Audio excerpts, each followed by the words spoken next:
What's going on, folks? I'm your host, Manpreet, aka MMA Lock of the Night, and your boy on Twitter at MMALOT. And this week we're going over a big UFC 262 card headlined by a lightweight scrap between Charles Do Bronx Oliveira and Michael Iron Chandler, or Iron Michael Chandler, however you want to call it. But I am very, very excited for this fight specifically. There are some good fights sprinkled out throughout the card too, but not to mention, this is a very closely lined card. So first and foremost, I'm just going to put an asterisk at the beginning of this video and let you guys know it's a close card throughout. Just be very careful in terms of how you approach this from a betting standpoint and a DraftKings standpoint. But this is a very, very close card. I believe there's over 8 or 9 fighters that are lined at minus 150 or better throughout the card on a 12-fight card. So that should tell you all you really need to know in terms of how competitive and close these fights are. And in terms of finding a lock of the night play, man, it was hard for me to do this week. I think I found a decent one for DFS, and I think I found a decent spot for my betting side of things. But again, going to be a very, very close night all around. So if you're a parlay heavy kind of guy, I tread lightly here, as I do expect to see a lot of upsets, just like we saw last week. If you guys remember, I believe 6 out of the 9, either 6 out of the 9 or 5 out of the 9 underdogs ended up hitting on the card. A lot of people were ragging on me all week last week, like, oh, why are you picking all dogs? You're only picking dogs because of the line. Nah, dog.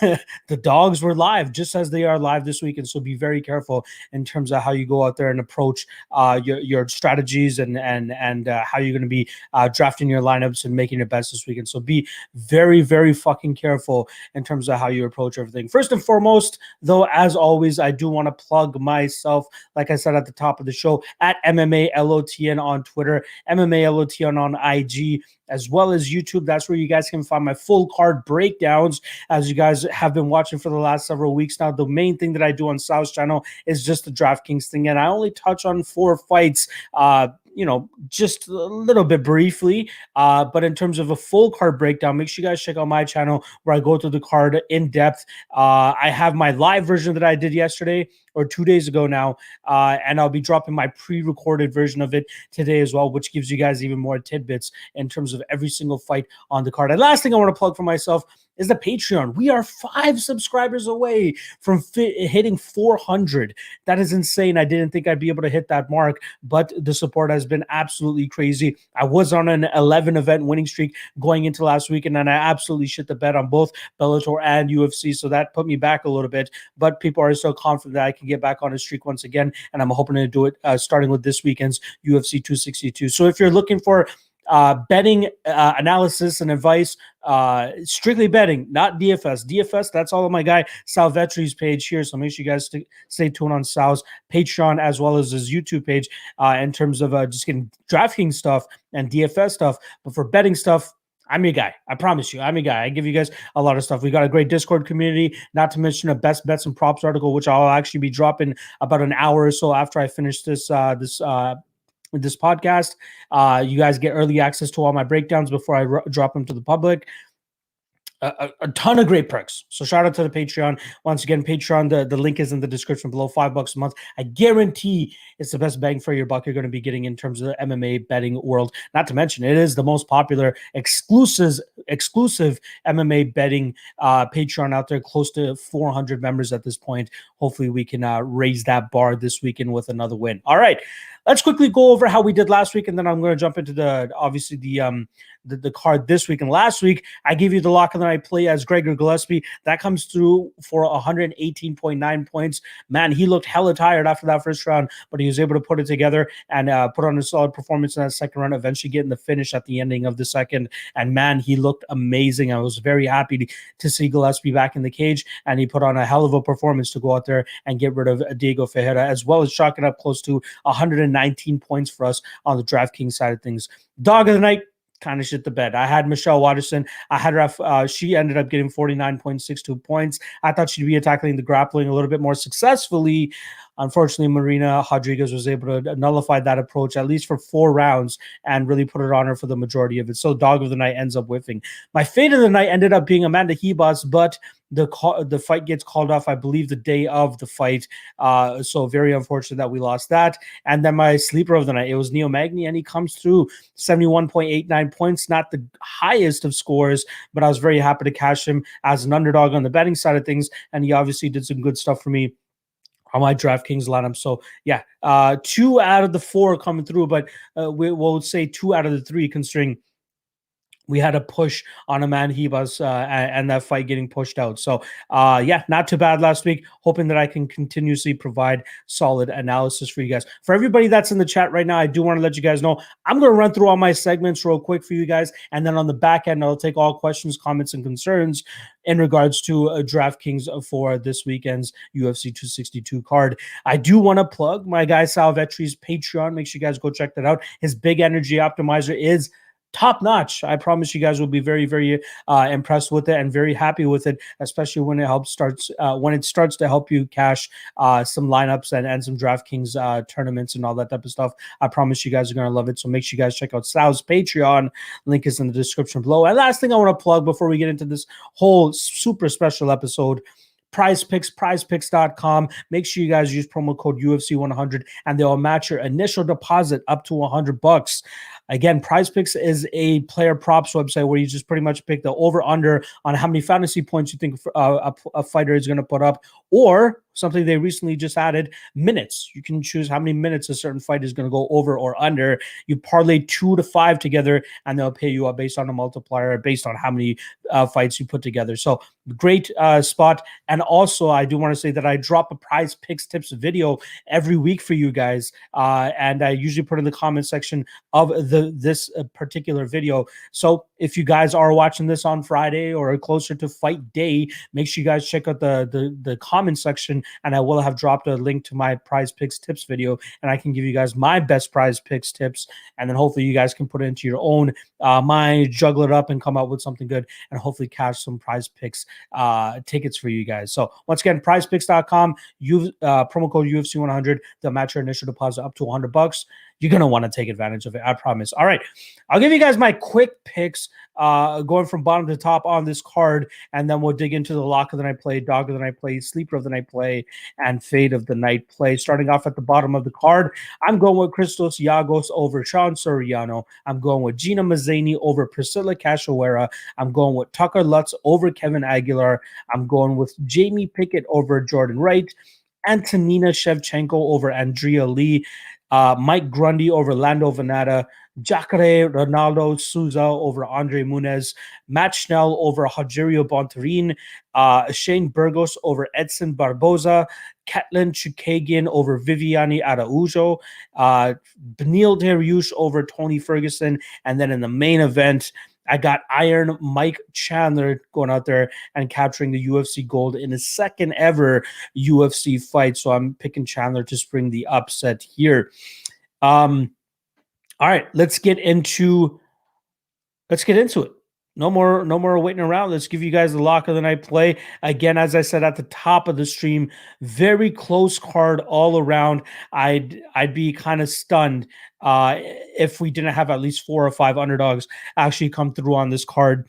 Again, be very, very careful in terms of parlaying on this card, and obviously how you're going to be strategizing your DraftKings lineups. But for my lock of the night play, it was tough for me to pick one guy. I ended up coming out on the back end with Christos Giagos here, as I do think he's going to have the grappling advantage over a short notice Sean Soriano. Soriano used to be in the UFC several years ago, but went on an 0-3 run, losing fights to Tetsuya Kawajiri, Chaz Skelly, and Charles Rosa, and then promptly being cut after that. He's made his rounds on the regional scene up until coming back to the UFC now, off of a 3-fight winning streak over decent opponents on the regional scene, but I do think that he has his work cut out for him once again with Christos Giagos, because he brings that exact same type of approach that caused Sean Soriano to get cut from the UFC in the first place. The only concern here I have with Giagos is the fact that he does have very questionable cardio, and that's my main concern here. Is I expect him to go out there and win the first 2 rounds with the grapple heavy approach, but how is he going to look in that 3rd round, and could he potentially get clipped by Sean Soriano, who I believe has much better striking and could potentially put his ass down? I have seen Sean Soriano gas himself in a very highly paced first round and then eventually getting choked out in the second round 4 fights ago against Bruce Boyington. And his cardio could come into play here in terms of being kind of bad, especially in that 3rd round, if Christos Giagos has been having his way for the first 2 rounds, going out there and just completely grapple fucking Sean Soriano and putting a bit of a pace on him. So big question marks here, but I do think that the way that Giagos wins these fights, he'll be able to secure that 90 to 100 point realm with just top pressure, control time, landing shots from on top, and then landing takedowns, of course. So I like Giagos here. Again, a very soft lock of the night play here from the DFS perspective, but he should have Sean Soriano covered enough on the grappling edge that he should survive that 3rd round and then eventually take home a decision victory. Again, you can see like the Hirota fight, the Hadzovic fight, and the Carlton Minus fights, when he is successfully implementing his grappling game, he is scoring in that 90-point range, and he's the one guy that I feel like, on the higher end of the salary scale this weekend, that he's one that's a little bit more trustworthy in terms of getting his hand raised. It's just that 3rd round that has me a little bit skeptical in regards to if his cast tank will be able to hold up, and if his durability will hold up, that Sean Soriano won't be able to get him out of there. All right. Next up, dog of the night play. Got to go with Michael Chandler here. He is plus 110 on the betting line. You get 7,500 on him for salary wise. And I'm expecting absolute chaos in this fight. So I will say, you're going to want some Michael Chandler on your lineups, but you're going to want some Charles Oliveira as well. I do believe this fight goes under 2.5 rounds, as I think that there will be violence from the get-go, and I do expect Michael Chandler to go out there and be much more successful in his approach, which is just throwing those big bombs, mixing up some body shots, hurting Charles Oliveira, and then coming up top and putting his ass out that way. Charles Oliveira is on a ridiculous run right now. I believe he's on an 8 or 9 fight winning streak, and obviously by looking at those DraftKings totals, you can see that he's really been putting a beating on his opponents. I will only really rate his last 2 wins, though. Let's be honest. His wins over Kevin Lee was decent, and then his win over Tony Ferguson, especially the way that he beat him, was very impressive. But I think that Michael Chandler matches up with him pretty horribly in terms of a Charles Oliveira perspective. I think Chandler has the bigger punches. I think he is durable enough to kind of withstand whatever Oliveira is bringing his way. But there are slight concerns in terms of what Chandler brings to the table in terms of his durability. Just very slight. I do trust Chandler's durability a little bit more than Oliveira here, and not to mention I trust Chandler's will way more than what we've been seeing from Oliveira. Again, he's on an 8-fight winning streak, Oliveira, that is, and we haven't really seen his might and his will tested, but I do think that a guy like Michael Chandler will test it, and I do think that Chandler will actually put him out in that first round with a big bomb, whether it's to the body and then following up to the head, or just going straight to the head. But I'm expecting big points here from Chandler, as he should get it done within the first or second round. But again, like I said, you're going to want some Oliveira here because he is quite dangerous himself. And Chandler even admitted himself in interviews this week. He's like, every minute that I'm within arm's reach of Charles Oliveira, this fight is very close and it's very dangerous for me at all times. So just be very careful in terms of how you approach this fight. But I do ever so slightly side on the Michael Chandler side, and he's one of my favorite underdogs on this card. And again, with the high upside that he has to finishing this fight, possibly landing takedowns, getting some control time if this fight does get extended. I do like Chandler. I do like him early, and I do even like him later. If this fight does end up going longer than 2.5 rounds, I give him the advantage in terms of cardio and ability to implement his game without, completely shit in the bed. So I'll go Chandler. I'm going to go first round KO, and he's definitely my dog of the night play for this weekend's UFC 262 card. All right. Quick shout out once again to Sal's Patreon. If you guys are looking for a solid optimizer, he has you covered, whether it's for MMA, whether it's for NBA, whatever the fuck it's for. My guy Sal Vetri has you covered on his big energy optimizer, so make sure you guys go check that out. Big things that my guy Sal Vetrion is doing. Sal Vetrion. Did I just call him Sal Vetrion? Big things that my guy Sal Vetri is doing on his Patreon. So make sure you guys go support him. Link is in the description below. All right, let's move on to the fate of the night here. I'm going with Antonina Shevchenko. Now, I'm picking Shevchenko to win, but I just don't think that we're going to see her score enough to actually justify that 9,200 line. I think that Yagos brings much more to the table, and even Gina Mazzani. You know, I mean, I think Gina Mazzani has the higher upside in terms of scoring much more points, whereas Antonina Shevchenko will probably take that striking realm here. I expect this fight to mainly be in a striking realm, but Andrea Lee does have that possibility of going out there and landing takedowns against Shevchenko, which could completely nullify the game of Shevchenko here too. I do think that Shevchenko is the better striker. Does she have the volume to compete with Andrea Lee? Maybe not, but I do think she'll land the more impactful shots, but I don't think she'll be as successful enough to actually put Andrea Lee's lights out.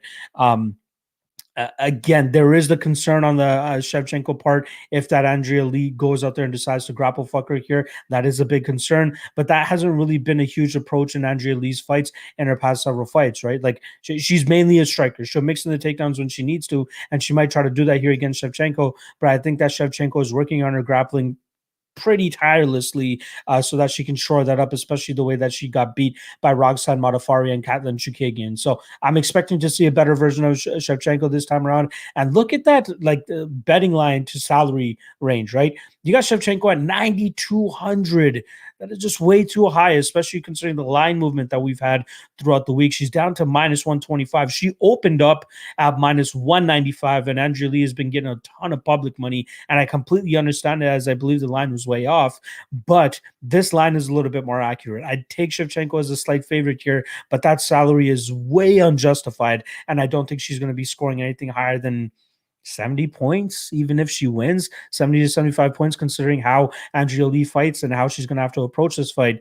But I do like Shevchenko to win. However, I will be fading her on most of my cards, as I do think she won't be putting up much of a scorecard, and I'd rather save that money either on the table or putting up, putting it towards Yagos or somebody else that's higher up in the salary range. All right, lastly, sleeper of the night. Now, I'm picking Beneil Dariush to win this fight. However, I think that it's completely unjustified as to why people are fading Ferguson as heavily as they are this week. Stylistically speaking, Beneil Dariush should be able to go out there and do what he did to Diego Ferreira, take Tony Ferguson down, grind him out. He has good enough jiu-jitsu that he should probably be safe enough in terms of what Ferguson has off of his back. But I wouldn't be surprised if Dariush somehow gets sucked into another firefight, as he always does, and then he trades something with Tony Ferguson, and Ferguson lands something clean on his chin and wobbles him, rocks him, possibly follows up with a submission of his own.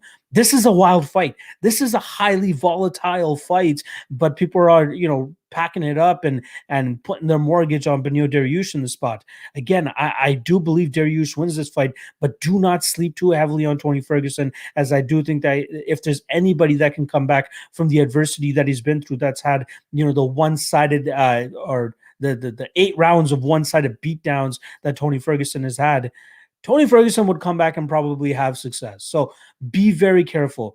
I am picking Ferguson as my sleeper of the night play. Have some Tony Ferguson, I believe, in your lineups. I think he could surprise some people, and I do think that he's going to be very low owned. I think that people are completely sold on Dariush and thinking that Ferguson is completely washed. But losses to Justin Gaethje and Charles Oliveira, it's going to take more than that for me to completely write off Tony Ferguson. His age obviously isn't a help here at 37 years old, but I do think a guy like Tony Ferguson, the mentality that he has and the way that he fights, he should still be able to go out there and wreak some havoc, create some chaos, which he thrives in, and I think he could possibly catch Dariush in something himself. So again, pick is Dariush, but my sleeper of the night play has got to be Tony Ferguson, given the amount of disrespect he's been getting throughout the week. And he could surprise people. So be very, very careful. But Dariush could absolutely score high in this too. I could see him getting close to that Diego Ferreira level, the 90, close to 100. If he goes out there and successfully implements his game plan of just grinding out Tony Ferguson, taking him down over and over again, considering that Tony Ferguson's takedown defense seems to be completely non-existent, but we'll see if he's made any changes to actually help himself out. With that said, though, I like Ferguson as my sleeper of the night play, don't be disrespecting my boy like that too much, because he could absolutely surprise you. All right.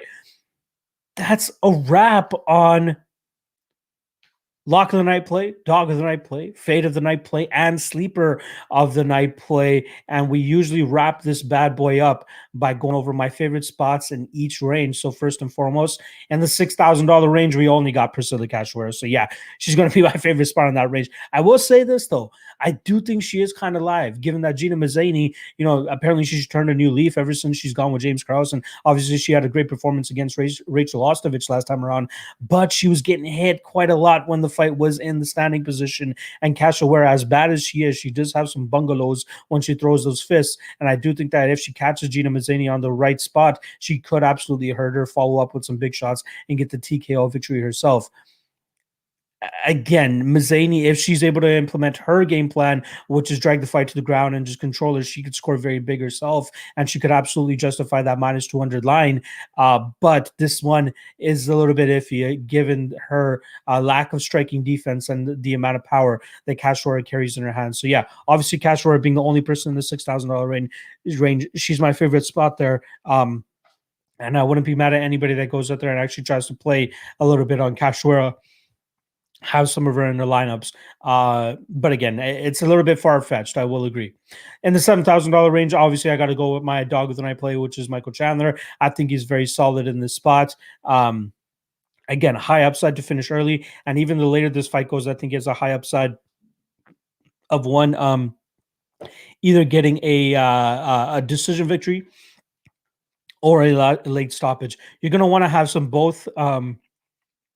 You're going to want to have Charles Oliveira. You're going to want to have some Chandler, but I ever so slightly lean more so towards Chandler and his ability to lay the hammer on his opponents. And I think he's going to do the same thing here with Charles Oliveira and finish him within the first round. So yes, Michael Chandler at 7,500 is my favorite play in this range. In the $8,000 range, I got to go with Jacare Souza over Andre Muniz. I think that Souza has Muniz covered pretty much everywhere in this fight. I think the narrative of Jacare Souza having a glass chin is absolutely false. The guy's only been finished 4 times in his career, only twice over the last 4 years, and I don't think that Andre Muniz presents that much of a threat on the feet that Jacare Souza needs to be worried about getting knocked out that way.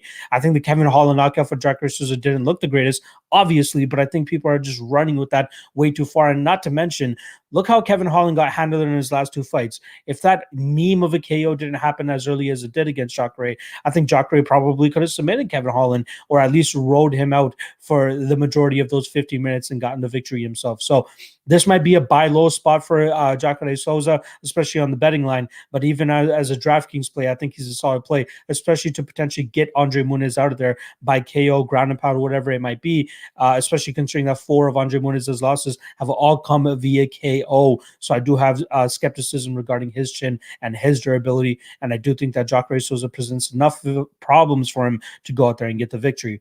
Lastly, in the $9,000 range, I'm going with the lock of the night play, which is Christos Giagos. This is a very soft lock of the night play, though, because, again, very, very tricky card. A lot of ways that every single fight can go, but I'm going to go with Giagos, as I believe that his grappling approach is going to be much more successful than what Sean Soriano brings to the table. My only concern as a Giagos backer would be that third round. If he gets put out silly in that third round, I wouldn't be absolutely surprised given how bad his gas tank seems to be every time he goes into that third round. So a little bit of a worry, but I do like Giagos definitely in that 9,000 range, especially over Gina Mazzani and Antonina Shevchenko. So I'm going Giagos as my favorite play in the $9,000 range. All right, let's see if we do have a couple questions here, so I'll just go over those real quick, and then we'll get the hell up on out of here. My guy Mahler138 said, just ate 300 milligrams of edibles. Good call on the Trezano fight. Thank you, brother. Again, close fight. I don't think it was a robbery, as most people are making it out to seem. I think they were just trying to justify the fact that, they're playing a minus 250, whatever the hell Ludovic Klein was. But yeah, close fight. I don't think it was a robbery. Could have gone either way, but I do think that Trezano rightfully won that decision, given how effective he was with the striking and the lack of effectiveness that Klein had with his takedowns, and didn't even do anything with the takedowns either.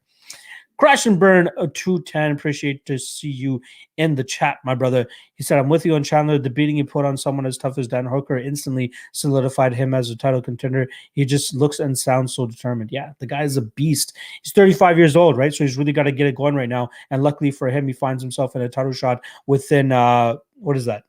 His second fight in the UFC, right? So, yeah, the guy has a high upside, high ceiling. I think he can absolutely win this weekend, and I think he has enough power in his hands to go out there and win the fight and knock him out early in this fight. Once again, Crash and Burn 210 saying, just my usual question for you. It sounds like you already answered, though. Is the Lee Shevchenko fight the easiest to fade this week for both sides? Is there any other? You could get some good numbers on Lee here if she takes that grapple heavy approach, because she's going to get takedowns. She's going to get control time. So I wouldn't say that's the easiest fight to fade this week. Let me just take a quick look. The one to fade, in my opinion, would be Chookagian and Araujo. I think that one's going to be low scoring. Yeah, just quickly running through the rest of the card. Yeah, I think Araujo and Chookagian will probably be the lowest scoring fight here. I do think Chookagian wins that fight, but I think it's just going to be pitter-patter from the outside. She'll have some decent volume. She'll have a bunch of total strikes. But in terms of takedowns and all that type of stuff, I don't see that happening. Control time, don't really see that happening. I would fade Chookagian Araujo more than I'd fade Lee Shevchenko. And again, the highest ceiling that I have out of all four of those women is Andrea Lee, especially considering you're getting her at $7,000. I think that's a very good line there. All right. Appreciate everybody checking out the stream as always. If you guys haven't already, make sure you guys hit that like and subscribe below for my guy Sal Vetri. Check out my pages as well, which are in the description below. MMA LOTN on Twitter, MMA LOT on Instagram, as well as YouTube. My full breakdowns can be found on my channel, so make sure you guys check out the link in the description below. And not to mention my Patreon page, $5 a month, a ton of great betting, MMA knowledge, advice, and analysis for you guys. Not to mention we're closing in on 400 patrons, which is absolutely insane. Super thankful and happy that we've been able to hit that mark, or getting close to hitting that mark. And yeah, very, very much looking forward to all the support and hopefully cashing some tickets this weekend. And lastly, on the back end, shout out to PrizePicks, prizepicks.com. Use promo code UFC100 and they'll match your initial deposit up to $100. Trust me, you guys are going to want it. And also, make sure you guys look out for my PrizePicks tips video in the comment section below. Hope to have that done by Thursday evening, which is today, or by Friday afternoon. Either way, make sure you guys check that out and check out PrizePicks as well, too. Good luck on your bets this weekend. Good luck on your DraftKings lineups. Appreciate you guys checking out the stream as always. And I will see you guys next week. Good luck on everything this weekend, guys.